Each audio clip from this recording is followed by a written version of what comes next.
I'm doing a guide right now. Hang on. Let's do a guide.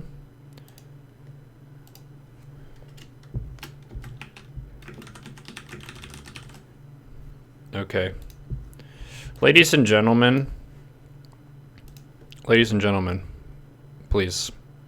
attention. There's a new patch that hit after BlizzCon, and one of the units was changed. Its name is the Tempest. The Tempest is now faster than it used to be. It handles really well. So, given that, there's actually a 2-base Tempest build to worry about.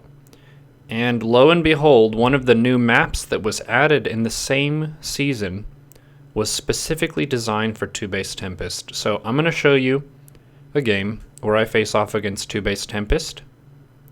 I get totally surprised by it, but I still manage to win. If you can do this on Stasis, you can beat 2-base Tempest on any map. Let's begin. So here we have a map known as Stasis. Stasis is actually Spanish for 2-base Tempest. And what's going to be happening here is my opponent is going to open up in a fairly standard way.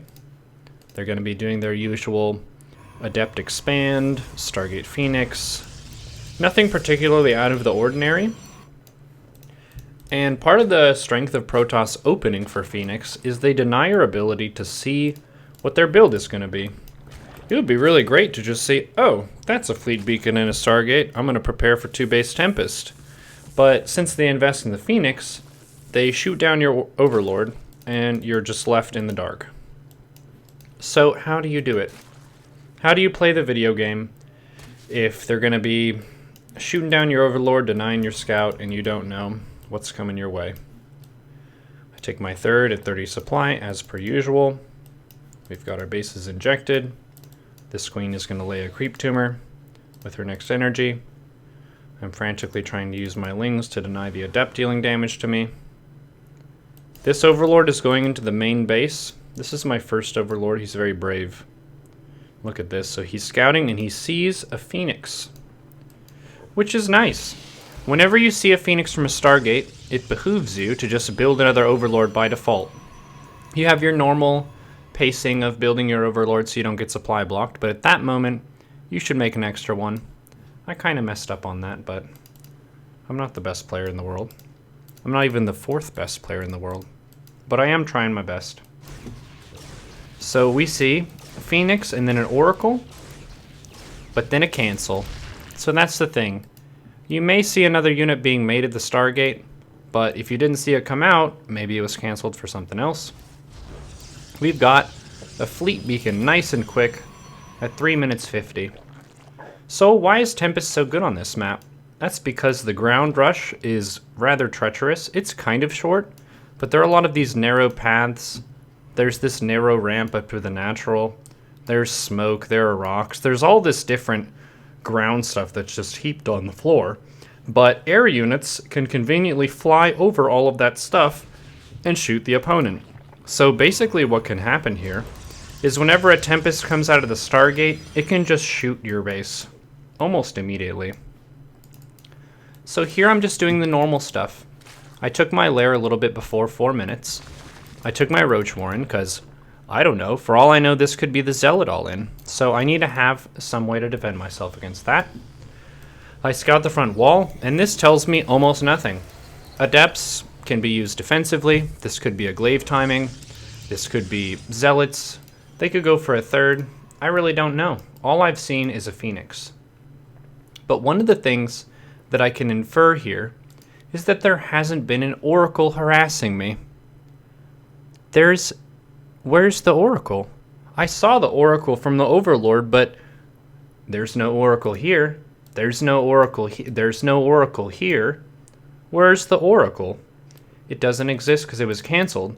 So my mind right now is saying, okay, well, they're either switching from Phoenix into some other Stargate unit that's not Oracle, or they're going for something ground. So what I'm going to do is I'm just going to spend my economy into some Roachling. If it's ground, I can fight the ground. If it's air, well, we'll see. Because this is a Tempest build. I have some lings here for vision. Anywhere between 4:30, which is the greediest third base timing, to like 5:30, 5:15 is a pretty normal third timing. So around this point, I'm kind of thinking, this is a GM Protoss. If they wanted to take a third pretty fast, they would have taken it already. So there's probably a, oh god. Okay, so now the cat's out of the bag, the Tempest is out of the Stargate, it's across the map, and now they're going to start attacking me. So at this point, usually, people are going to be pooping their pants. They're like, oh my god, what on earth? Like, how is this already in my base? It's 5 minutes 40. This is fine, this is just how StarCraft is now. So what you have to do is adjust where you're mining from. Because I have 3 bases here, but these Tempests can deny a big part of the mining right here. So I'm not going to be able to mine from this gas as long as the Tempests are here.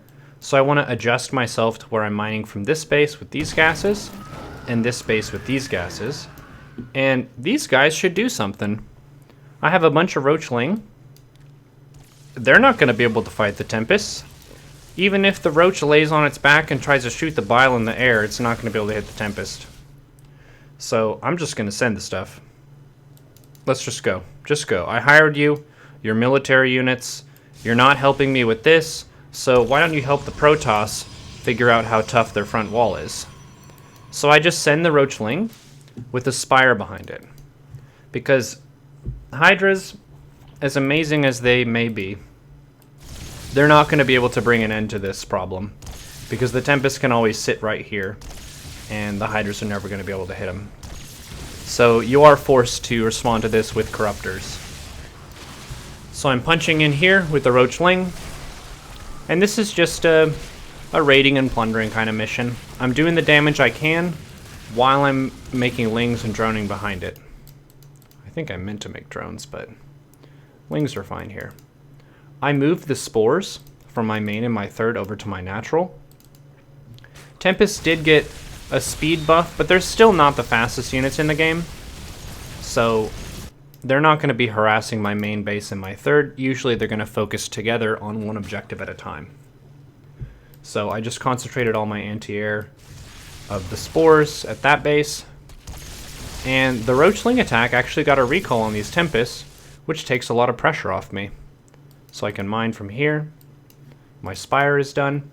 And now I'm going to make all my gas into Corruptors, and then minerals into drones, lings, and queens. Notice how many Evo chambers I have this game. Why would you say I have no Evo chambers this game? Should I get an Evo chamber? I would say no. I don't think you should get an Evo chamber. And the reason for that is upgrades are going to shine proportionate to how many units are benefiting from them.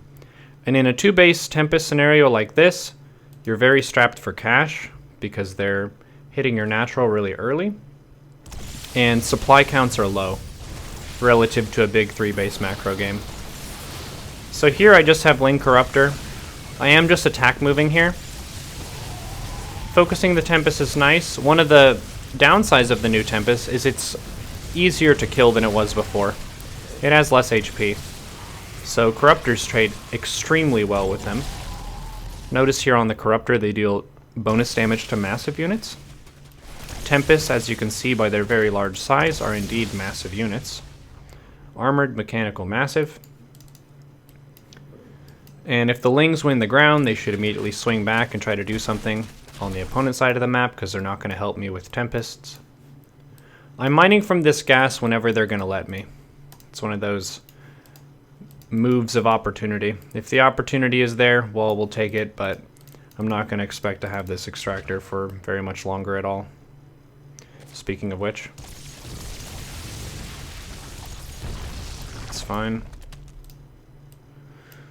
And we want to double check, are there any bases on the map?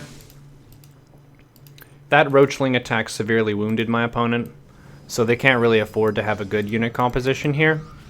They're stuck on basic gateway units, zealots, sentries, stalkers, all that stuff is pretty bad against a bunch of Queenling on creep. So I'm not specifically making the most ideal Zerg composition. This is kind of a, I need to make Corruptors to beat the Tempests, and then I'm just spending the rest of my money into whatever. So, some Ling, some Roach, some Queen, having the Spores at strategic positions where they can put more pressure on the Tempests. But this is a very committed style. I don't think I've really seen Protoss go for much of a standard macro game with this 2-base Tempest style, and the reason for that is Tempests are very demanding for their minerals and gas. They're quite expensive. And once the Tempests are dead, you basically win. They could take a 3rd base, but the main is mostly mined out. GG. There's your 2-base Tempest defense on Stasis, the map that was made for Tempests.